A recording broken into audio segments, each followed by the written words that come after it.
Hey everyone, Sam here, thanks for joining me. In this video I'm going to show you how to draw a coastal scene. And this video follows from the one I made a few weeks ago on my painting process, where I went to a place called Taupo Bay in northern New Zealand. It's about an hour away from where I live, and I painted the view outdoors on plein air. I had the idea of doing a painting project of this beach scene, and if you remember, if you saw the first video, I did a pencil sketch at the end. But then after I made that video, I was looking through my photo reference and I thought, oh, I got some better ones here. So I decided to plan a whole new composition and do a completely different sketch from a different time of day, and it had different lighting as well. Now, my Taupo Bay painting project is well underway. In fact, I'm actually working on the final painting at the moment. But in this video, I'm just going to show you the sketching process and the final sketch that I did for this painting.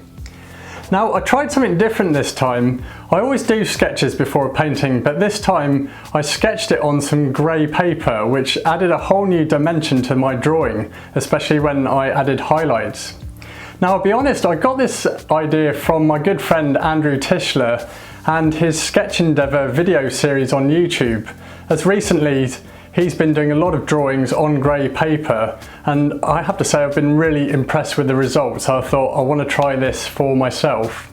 Now, if you've not yet seen any of Andrew's Sketch Endeavour videos, I've put a link to his latest video in the description below, so check that out there.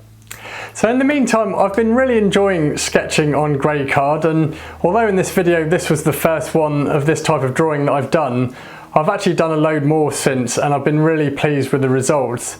And I've actually found that it's a really good way to get your head around values as well, which is how light or dark a subject is. Now, as always, I've put a link to the written notes in the description below that accompany this video, so if you want to have a go at sketching this, there's a reference photo on there that you can copy as well. If you like this video, be sure to give it a thumbs up and subscribe to my channel. Anyway, I hope you enjoy this video.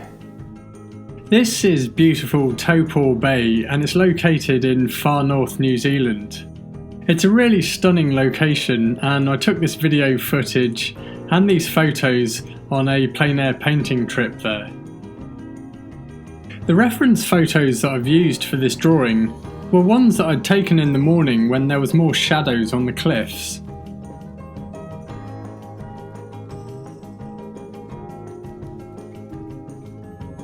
I'm working on a piece of grey card, and what I've done here is I've taped it to a board with some masking tape. Now, the linen stretcher that I want to do my final painting on roughly measures 30 centimetres by 60 centimetres. So what I've done here is I've made my sketch proportional to the linen stretcher that I'm going to paint on later. So my sketch measures 18 centimetres by 36 centimetres, and I measured this out with a ruler. When I begin to sketch out my composition, I'm using a 4H pencil, which is a hard pencil and produces a very light mark. I want to keep my pencil marks light to start with, just in case I need to erase them. I use my ruler just to roughly work out a few dimensions, and then I start sketching the outline of the various forms that are in the composition. So it's here I'll just quickly go over the design behind this drawing. This coastal scene incorporates an S composition where the stream's meandering towards the sea and leading the eye towards the headland, which is the main focal area in this drawing. There's quite a lot of weight in the cliffs, so I've attempted to balance the composition by adding some heavy cloud on the left side of the drawing, and then the rock on the very left side helps to anchor the whole composition. Remember, you should never have your horizon line in the centre of the composition, so in this case I've opted for a low horizon. Overall, the S composition is going to add some rhythm to this coastal scene. Don't be afraid to move things around if it's going to improve your composition. For example, this rock was right in front of the cliffs and would have been a bit of an obstruction, so I just moved this rock to the left, and overall it helps to anchor the composition. Now, if you click the link in the description box below, I've written a blog post on this particular drawing. including all the pencils I'm using and how to sharpen them, and all the other materials that I'm using for this drawing. Once I've finished outlining the composition, I begin shading in the clouds using a hatching technique, which is basically like parallel lines that are very close together. Now, the beauty of doing pencil sketches, because it's essentially black and white, it helps you to get your head around values, which is how light or dark a subject is. Value is represented on a scale with the lightest being at one end and the darkest values at the other, and everything in the middle are midtones. In general, the sky and clouds tend to be some of the lightest values within the landscape. So this is why I was using a 4H pencil, as it produces a light mark. And now that I'm shading in the headland, I'm using a 2H pencil, as I want that value to be darker than the clouds. In general, we'll find our darkest and lightest values in the foreground, as the whole value scale is used. But then as landforms recede into the distance, darks are not quite dark and lights are not quite light. So the value scale narrows, and in general we'll find mid to light values. And we can use this to help create atmospheric depth in our drawings and paintings. So next I move on to the main focal area of the drawing, the headland, and I want it to look like it's further away and also as if it's in shadow. So I still want to keep the value relatively light, and it's going to be a half tone. So for this I use a 2H pencil, and again I'm using that hatching technique. Now, just like my paintings, I'm mainly focusing on the dark values first, and leaving gaps and areas for the midtones and for my lightest values, which I'll add at the end of the drawing. Due to the fact that the card is a light value, there are many areas of this drawing that I'm going to be able to just leave it as it is, for example the beach. So for now, at the moment, I'm mainly concentrating on those cliff shadows, and as we move further to the right in the composition, those cliffs are getting nearer to the viewer, so those shadows are getting darker as our value scale widens. So for this I'm using a 2B pencil, which produces a much darker mark. I'm marking in the shadows and outlining the foliage that's on the cliffs. Having my pencils sharpened at an angle really helps to shade in those areas quickly and give some texture to those cliff faces and plants.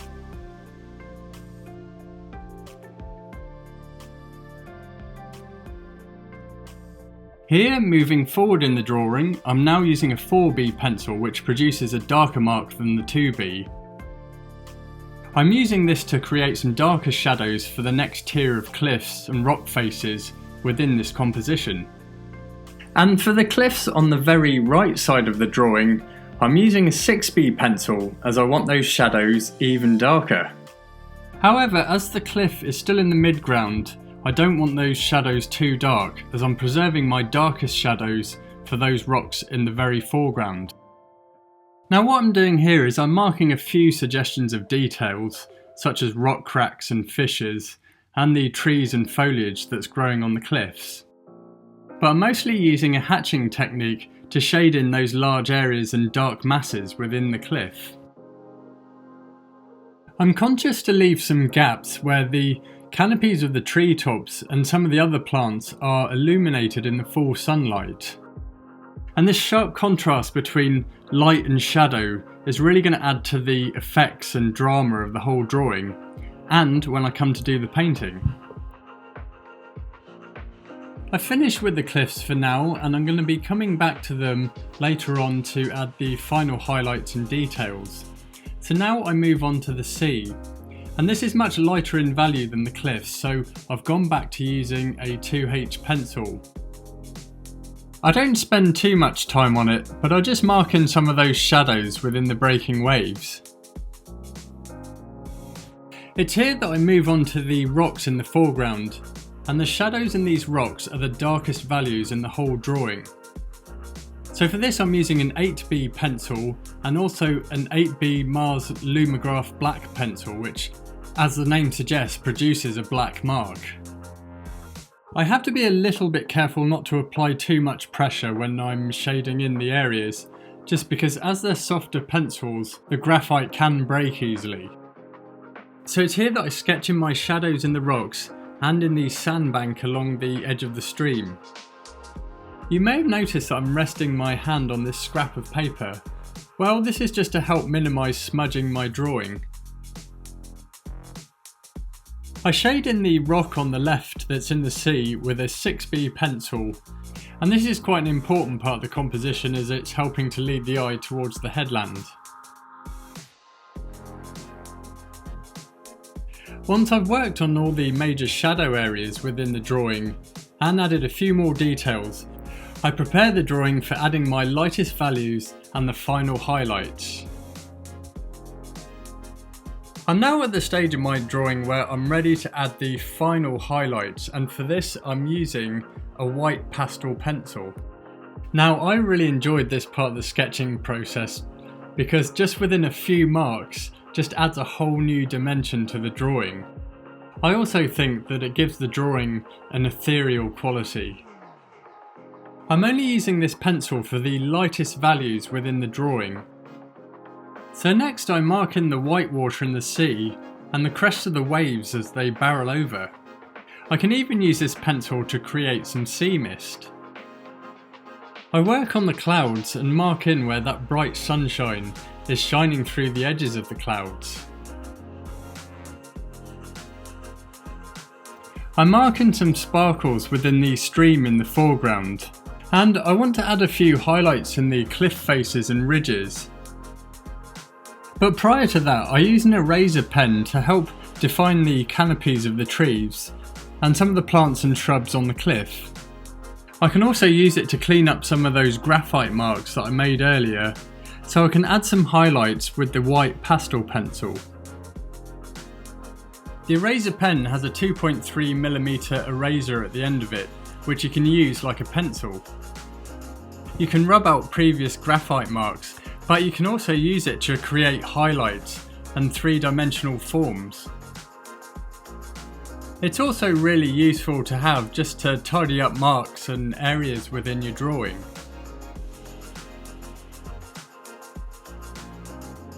I finish up the drawing by just adding a few refinements and tidying up areas, and I also use a paper wiper to smooth out some of those marks within the clouds. Now, I've got to say, I've really enjoyed drawing this. I think using the grey paper and then the white pencil at the end has really added a whole new dimension to the drawing, and I've actually since done some more of these types of drawings. If you've not tried this yet, I'd definitely recommend you give it a try.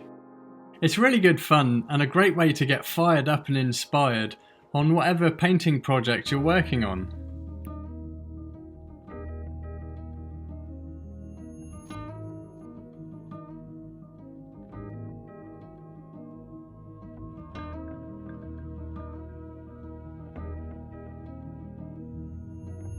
Thanks for watching. I hope you enjoyed this video. If you'd like to learn more about painting, then check out the painting resources I have on my website at samuelerp.com, where I have a painting blog and videos available.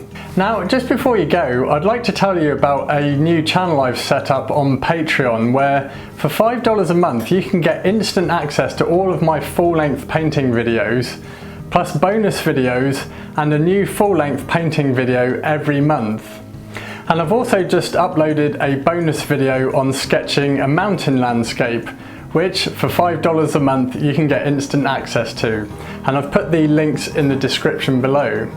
Stay tuned for the next video in this painting process mini-series, where I'll be showing you how I painted the colour study for this Taupo Bay painting project. So I shall see you next time. Bye!